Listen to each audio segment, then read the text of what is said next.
Eu queria te convidar em Gênesis, no capítulo 11, no verso 10. Este é o registro da descendência de Sem. Então, o que nós temos é duas descendências. Você aprendeu no domingo passado que os descendentes de Caim, eles fundaram uma cidade, depois eles fundaram uma torre, e eles estavam reunidos em torno do poder, do alto poder, da ganância, do desejo de serem conhecidos sobre a terra. E chegou um momento em que a crise de fé foi tão gigantesca que houve um reset, que foi o dilúvio. E aí a gente falou sobre as muitas perspectivas do dilúvio. O centro da mensagem do livro de Gênesis, eu expliquei para vocês, não é a criação, não é Babel ou dilúvio. O centro da mensagem do livro de Gênesis é Abraão, e desde o capítulo 11 até o capítulo 50 que nós vamos ter, é sobre a centralidade da raiz de Israel e as promessas que começam com Abraão. Mas aqui a gente está vendo primeiro que ele é descendente de Sem e não de Caim, ok? Lembram disso?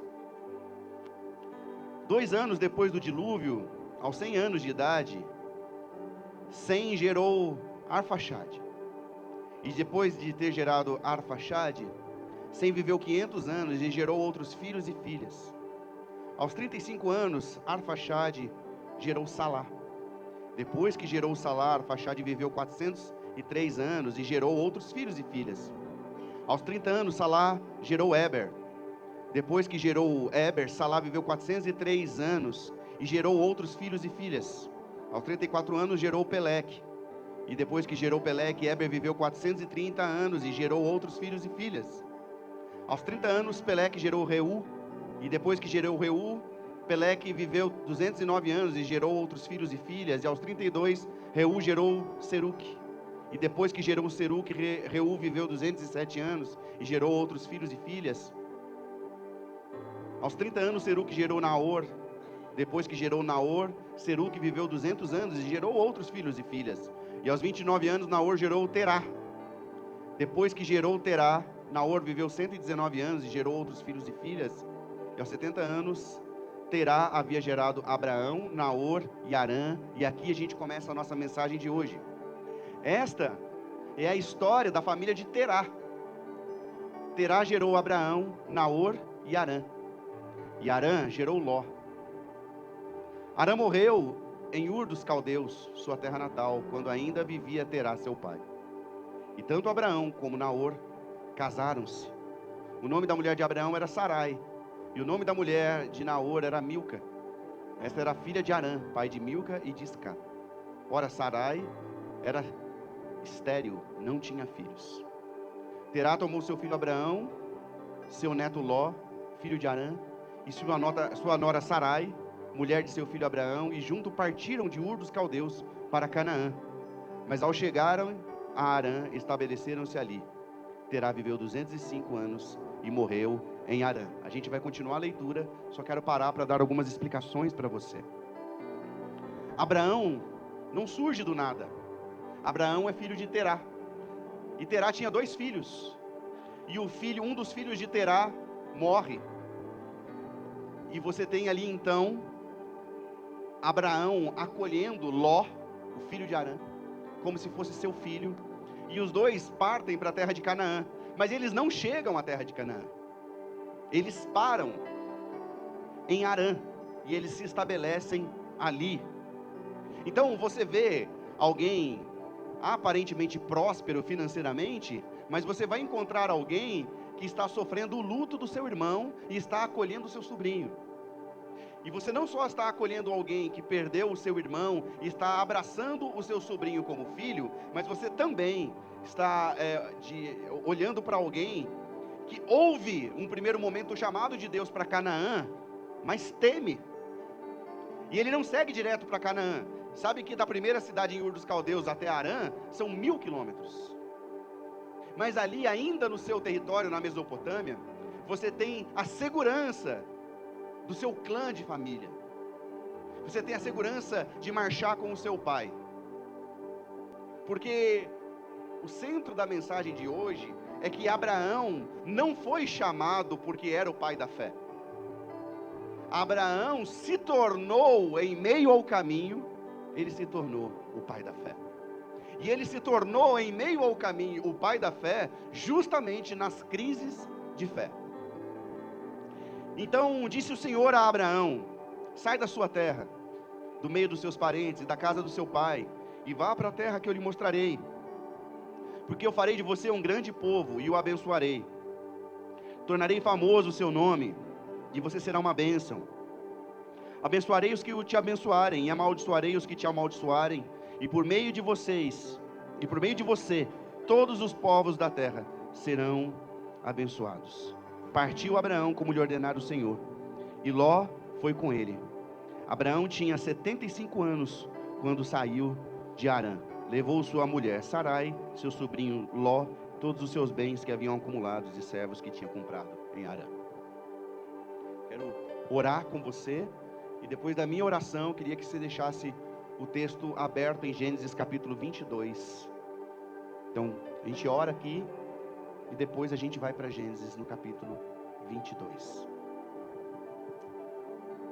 Senhor, ninguém gosta de viver crises de fé. A gente gosta de viver na segurança quando tudo vai bem. A nossa alma anseia descanso, nosso coração anseia paz. Mas é muitas vezes nas nossas crises que o Senhor vai trabalhando, e a gente pode reconhecer a nossa impotência. E é assim que eu chego hoje, e é assim que eu partilho a palavra hoje com os meus irmãos. Em nome de Cristo nós oramos. Faz com que as nossas crises de fé nos tornem pessoas que te amam e que são obedientes, e obedientes até a morte. É o que nós oramos em nome de Cristo. Amém e amém. Eu estudando ainda no seminário, eu tive contato com uma literatura chamada O Sagrado Selvagem. E a ideia de Sagrado Selvagem, ela tem um quê de mística, mas não mística no sentido mitológico e nem no sentido mágico, mas mística no sentido de transcendência. A gente aprende no seminário um conceito chamado teofania ou epifania. Epifania, epi é como uma preposição grega que diz que está acima de ou sobre, e fania vem da mesma palavra que dá origem a photos, que é luz. Então uma teofania é quando Deus se revela de forma reluzente, ou uma epifania é quando você de alguma forma tem uma experiência mística, uma experiência com algo que vem do alto e que você não consegue nomear, você não sabe nem mesmo se é Deus. Então é uma epifania ou uma teofania. E o autor desse livro, ele trabalha um conceito que é o seguinte: quando alguém tem uma teofania, ele fica impactado e ele perde um pouco a noção do que é real, do que é simbólico. Uma teofania, ela traz confusão, porque ela nos coloca diante da nossa finitude. Ao mesmo tempo que isso causa uma confusão, quero que você imagine uma caixa. Então alguém quer tentar aprisionar essa experiência teofânica e dizer: eu preciso guardar isso, eu preciso revisitar isso, porque isso é maravilhoso. Uma teofania é aquilo que o Moisés teve na sarça, em que ele olha e ele fala: nossa, eu preciso tirar a sandália dos meus pés, porque aqui o lugar onde eu estou pisando é uma terra santa. Uma teofania, uma epifania, é o que Abraão tem em Ur dos Caldeus. Porque imagine, se você for pesquisar a história de Ur dos Caldeus, você vai descobrir que é uma nação que ela adora a natureza, ela adora o deus lua, ela adora o deus sal, ela tem um panteão de deuses. Os primeiros mesopotâmicos, eles não adoravam um único Deus, e de repente, um maluco diz que ouviu a voz de Deus e ele sai do lugar onde ele está. Fica imaginando que as pessoas da Mesopotâmia estão olhando para Abraão e estão falando: cara, você está ficando maluco. Você migra em tribos, e as tribos, elas te protegem, porque viver de forma nômade é perigoso demais, porque tem os ladrões, tem os salteadores. Então é aqui a gente protegendo um ao outro. E ele fala, não, eu ouvi. Mas você ouviu o quê? Você ouviu a voz do Deus Lua? Não. Você ouviu a voz do Deus? Não, eu ouvi uma voz de algo que eu não consigo reconhecer. É sagrado, é Deus, ainda não sei o nome dele. Por isso que quando a gente começa a estudar Gênesis, eles estão falando, o Deus de Abraão, Isaac e Jacó, porque tem um monte de deuses, mas aí a referência é aquele Deus que apareceu para Abraão. Então é o Deus de Abraão, Isaac e Jacó. E de Harã até Canaã são mais 600 quilômetros. Então nós estamos falando de uma jornada de 1.600 quilômetros. Mas não é 1.600 quilômetros de carro, mano.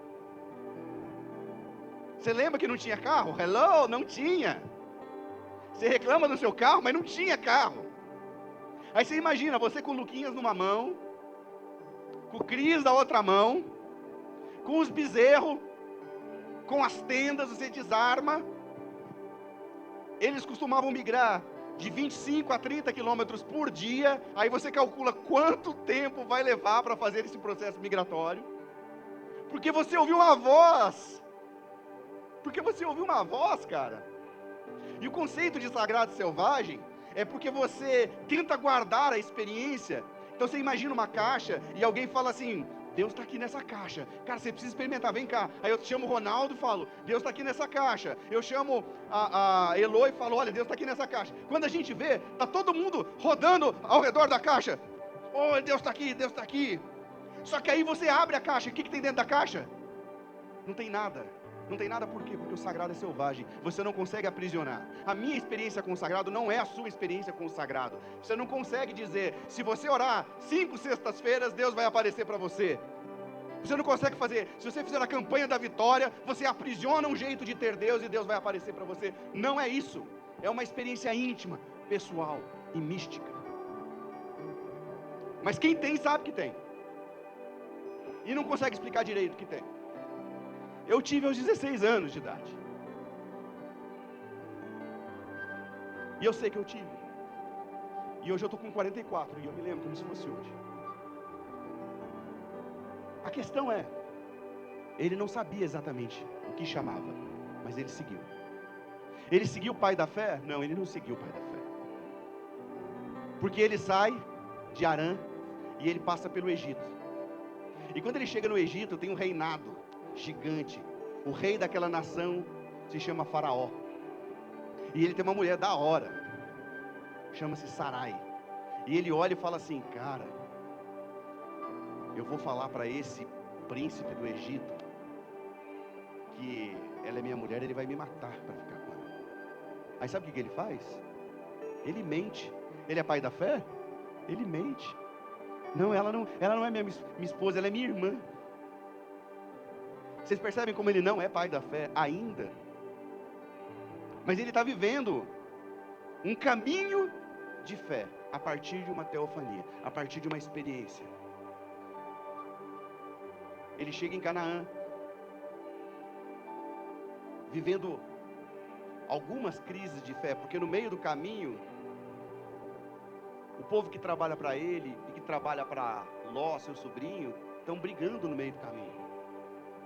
E aí ele fala, Ló, vamos fazer o seguinte, eu te amo como um filho, então eu não quero que a gente brigue. Escolhe um dos lados, eu vou para o lado oposto. Aí Ló escolhe, olha para um lado, para o outro. Um lado é deserto, outro lado tem verde, e Ló escolhe o lado do verde. Eu não sei se você se lembra, posteriormente, o lado verde que o Ló escolhe, porque a nossa tendência é escolher o lado mais fácil, não é isso?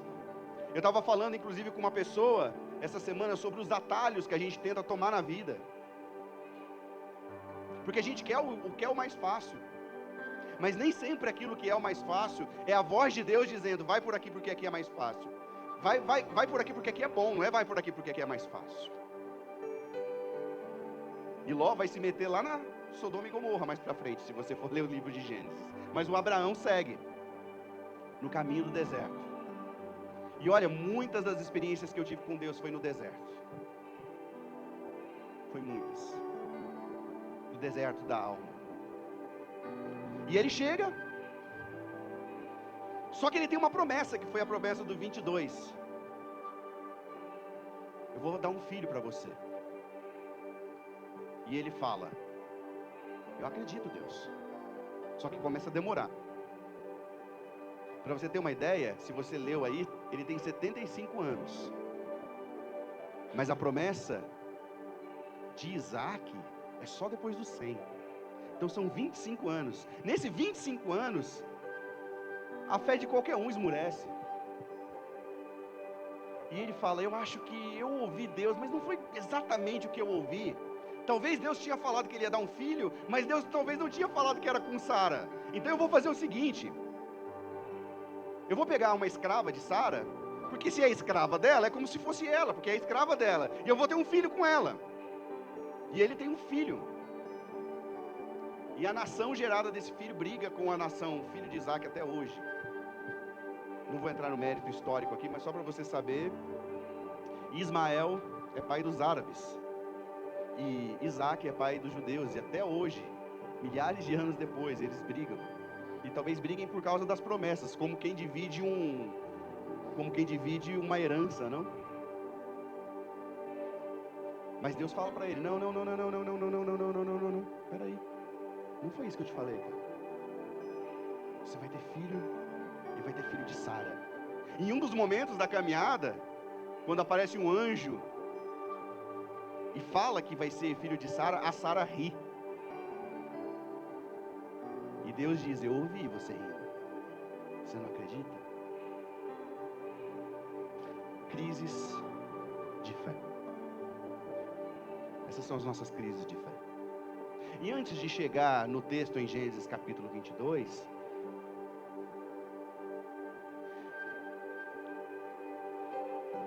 a minha crise de fé é com a igreja. A minha crise de fé é com a igreja institucionalizada que nós criamos. Eu fui pastor quase 10 anos de uma instituição. E eu dei tudo que eu tinha, tudo de energia, força, o melhor da minha juventude. Eu dei o melhor da minha juventude. Eu cuidei de gente, eu amei gente. Mas eu não amei porque eu tinha título de pastor. Eu amei porque o Rogério é desse jeito. Se é para amar, nós vamos amar. Se é para tretar, nós vamos tretar. Mas eu sou isso, eu sou intenso. E quando eu rompo esse primeiro momento, eu falo: agora eu vou ter um tempo de paz.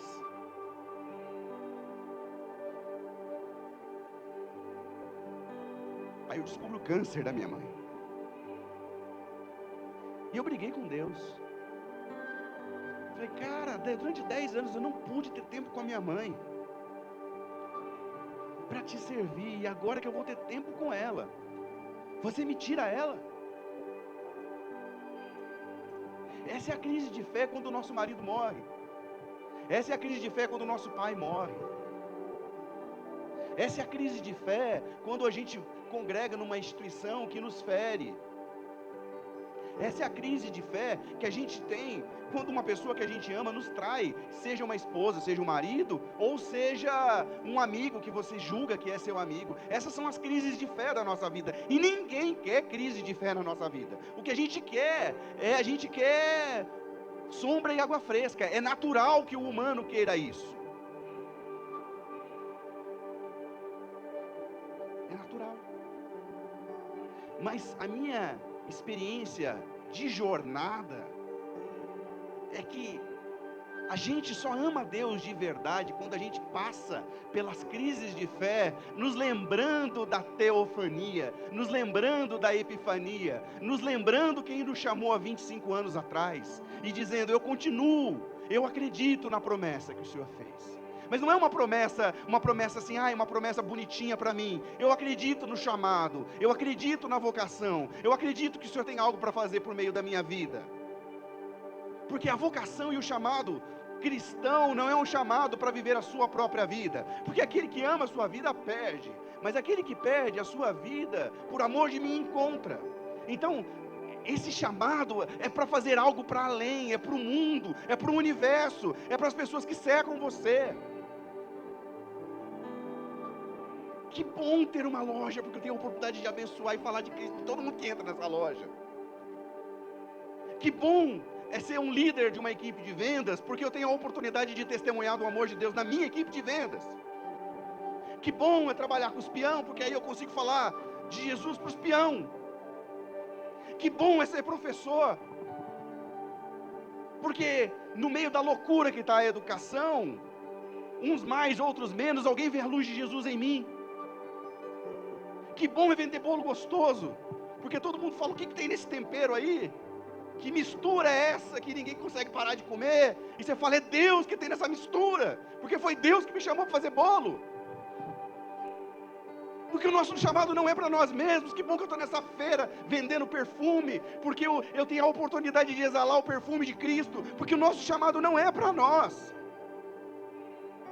E todas as pessoas que vivem esperando que Deus faça uma coisinha para si, vivem infelizes. Todas as pessoas que são vítimas de si mesmos, vivem infelizes. E eu explico isso há 15 anos. E às vezes eu acho que não está ninguém entendendo. Foi isso que eu tentei dizer essa semana para vocês. E passado algum tempo, capítulo 22, Deus põe Abraão à prova, dizendo, Abraão, ele responde, eis-me aqui. E ele disse, tome seu filho, seu único filho Isaque, a quem amas. Isaque é o único filho de Abraão, meus irmãos? Não, ele tinha tido Ismael. Mas Deus sabe que ele é aquele filho amado, é aquele que ele tem o coração. Por isso que o texto bíblico não errou quando diz, pega o seu filho, seu único filho. Porque na verdade, Abraão, depois que ele recebe isso de Deus, ele vive num cuidado, num zelo, num amor. Ai, esse é o Isaque. Ai, meu Deus, Isaque. E tudo é para o Isaque, tudo é para o Isaque. O Isaque é o meu amor. Isaque é meu chuchu. É o Isaque. É meu filho. É o príncipezinho. Não é isso que você tem o filho, você põe lá e é um príncipe que nasceu. É uma princesa que nasceu. Isaque. E esse era o Isaque. Pega o seu filho, o seu único filho, Isaque, a quem você ama, e vai para a região de Moriá, sacrifique-o ali, com o holocausto de um dos montes que eu te indicarei. E na manhã seguinte, Abraão levantou-se, preparou o seu jumento, levou consigo 2 dos seus servos, Isaque, seu filho, e depois de cortar a lenha para o holocausto, partiu em direção ao lugar que Deus lhe havia indicado. E no terceiro dia, como uma simbologia de Jesus, que ressuscita depois do terceiro dia, Abraão olhou e viu o lugar de longe e disse a seus servos, fiquem aqui com o jumento, enquanto eu e o rapaz vamos até lá. E depois de adorarmos, voltaremos. Abraão pegou a lenha para o holocausto e colocou nos ombros do seu filho Isaque. E ele mesmo levou as brasas para o fogo e a faca. E caminharam os dois juntos. Isaque disse a seu pai Abraão, meu pai. Sim, meu filho, respondeu Abraão. Isaque perguntou, as brasas e a lenha estão aqui, mas onde está o cordeiro para o holocausto? Respondeu Abraão, Deus mesmo há de prover o cordeiro para o holocausto, meu filho. E os dois continuaram a caminhar juntos. O que você ama? O que você ama que disputa espaço com Deus? Essa é a pregação talvez mais óbvia do texto. O que Deus está ensinando a Abraão é de que existem muitos deuses, assim como ele aprendeu lá em Ur dos Caldeus, mas que na verdade existe um único Deus acima de todos os deuses que você pode colocar no seu coração. Eu posso ter um negócio que eu construí com trabalho árduo, e pode ter dado tanto trabalho para eu ter esse negócio, que sem eu perceber, esse negócio começa a ser fruto da minha adoração. Eu posso ter muita dificuldade de me casar, e aí eu me caso, e eu começo a me relacionar, e essa minha mulher, ou esse meu marido, começa a se tornar o alvo da minha adoração. Eu posso ter sido pobre, vivi com fome, e de repente eu começo a ter algum dinheiro, e esse dinheiro começa a ser o alvo da minha adoração. Pegue seu filho, seu único filho Isaque, a quem você ama. E aí eu te pergunto, a quem você ama? O que você ama? Onde está o seu tesouro? porque ali onde está o seu tesouro, vai estar o seu coração.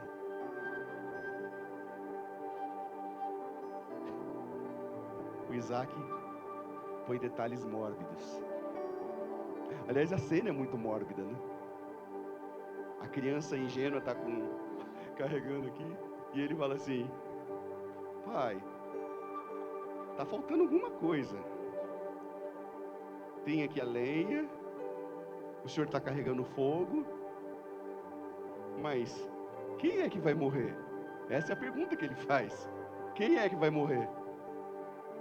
Abraão sorri e diz: só Deus sabe. Essa é a resposta de Abraão: só Deus sabe.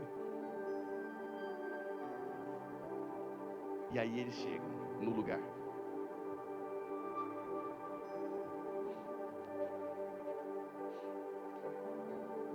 As brasas e a lenha estão aqui, mas onde está o cordeiro para o holocausto? Respondeu Abraão: Deus mesmo há de prover o cordeiro do holocausto, meu filho. E os dois continuaram a caminhar juntos. E quando chegaram ao lugar que Deus lhe havia indicado, Abraão construiu um altar. E sobre ele arrumou a lenha, amarrou seu filho Isaque e o colocou sobre o altar em cima da lenha. Então estendeu a mão e pegou a faca para sacrificar o seu filho. Mas o anjo do Senhor bradou do céu: Abraão. Aliás, Abraão é pai das nações. Esse é o significado do nome. Não toque no rapaz, disse o anjo. Não lhe faça nada, pois agora sei que teme a Deus, porque não me negou seu filho, seu único filho. Abraão ergueu os olhos e viu o carneiro preso pelos chifres nos arbustos, e foi pegá-lo, e o sacrificou como holocausto em lugar do seu filho. Abraão deu àquele lugar o nome de o Senhor proverá, e por isso até hoje se diz: no monte do Senhor, Jeová Jiré, ele provê.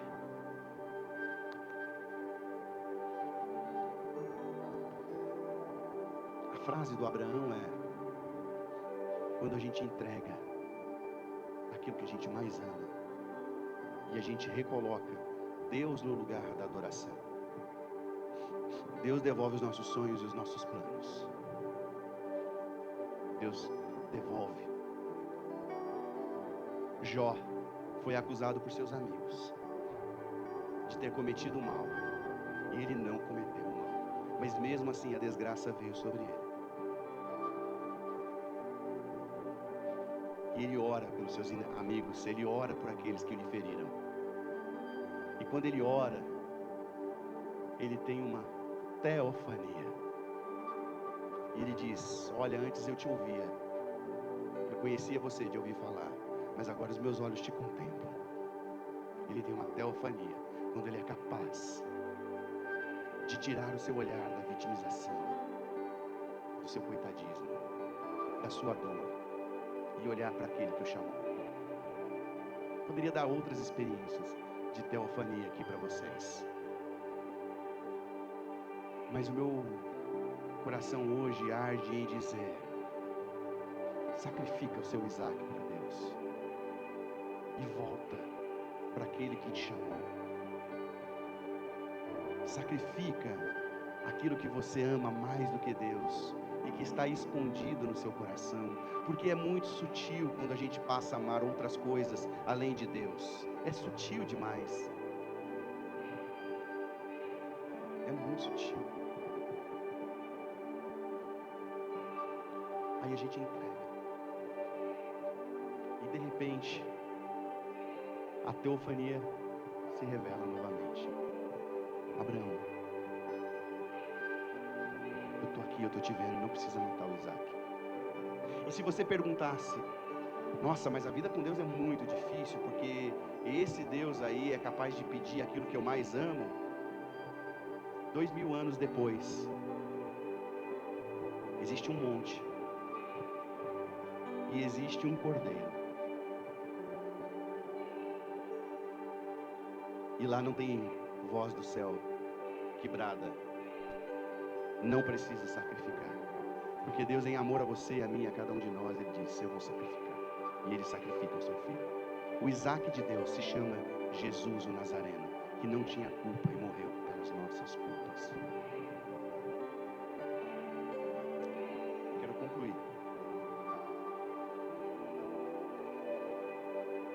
Eu estou numa crise de fé danada, irmãos. Eu desisti de assistir noticiário, desisti de tentar conversar sobre política, desisti totalmente. Os meus amigos que faziam parte das fileiras, hoje eles falam que eu sou água com açúcar. Já fui mais militante, né? Ao mesmo tempo, aqueles que têm opiniões contrárias olham para mim e acham que eu sou me chama? Sei lá, acham que eu sou um revolucionário. Mas eu desisti, cara. Eu desisti. Eu estou pregando sobre o Gênesis. E aí tem a crise das igrejas. E no capítulo 4 de Gênesis, que significa... Gênesis não, Apocalipse. Tem a crise das igrejas do Apocalipse. E no capítulo 4 do Apocalipse, diz que por trás do véu, porque a palavra Apocalipse significa retirar o véu, tem alguém ainda reinando no grande trono branco. E esse reina acima de Trump, acima de Putin.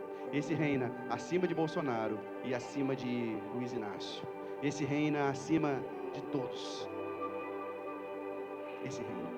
Eu estou tentando manter os olhos fitos nele. E este reina acima das inteligências artificiais. E esse reina acima das redes sociais ou redes antissociais. Este reina, eu estou tentando manter os olhos fitos nele. Mas estou numa crise de fé. A minha crise de fé é que eu, minha família, a gente deu tudo que podia aqui, nessa construção. E eu sei que tem alguns com a gente. Mas que parece que a gente esqueceu quem a gente é, a gente esqueceu do nosso primeiro amor. E a gente está vidrado numa grande série do Netflix. E a gente só quer ver o próximo episódio. E a gente esqueceu que a gente tem uma missão, que a gente tem um propósito, que a gente tem uma vocação, que a gente tem um chamado. E a gente está numa grande série do Netflix. Aí conta 5 segundos e começa mais um e a gente está aqui. E parece que a minha cabeça está em loop, dizendo, mas e agora? E agora? Volta para Ur dos Caldeus. No meu caso. Que foi lá que eu te chamei aos 16 anos de idade. Foi lá que eu te selei. Foi lá que eu te disse, você vai ser uma bênção. Mas ele nunca disse que não haveria lutas. Mas a minha cabeça está em crise. E eu quero dividir isso com vocês. Porque eu olho para a igreja evangélica no Brasil e não faz o menor sentido para mim. Se hoje eu ainda estou na igreja, ou se ainda faço parte de uma igreja, porque eu olho para vocês com esperança. Eu não olho para o Silas Malafaia com esperança. Eu olho com desesperança total. Eu não olho para a igreja evangélica brasileira com nenhum tipo de esperança. Eu olho para alguns lugares, às vezes os lugares mais simples. Quando eu vou no Parque Meia Lua e revisito a igreja quadrangular, onde eu paquerei muita menina na juventude, mas que permanece lá, sabe? Mas a igreja tomada pelo poder, pela arrogância, a igreja da roupa bonita para a gente se ver no domingo, ela não faz a minha cabeça. E estou dizendo para vocês que vocês desistirem, eu desisto junto. Então vamos fazer dessa crise de fé um retorno ao nosso primeiro amor. Porque eu sei que não sou só eu que estou nessa crise de fé.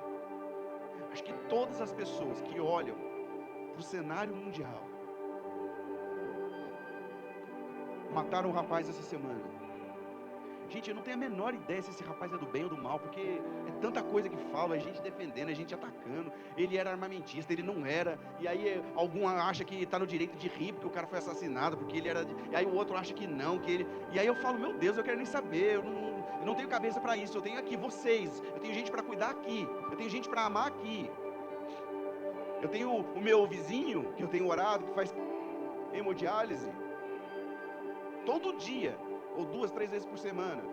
Ele já está no todo dia, né? Meu vizinho que faz hemodiálise todo dia, que eu oro por ele. É isso que eu tenho. Se o Trump vai salvar o pai do outro,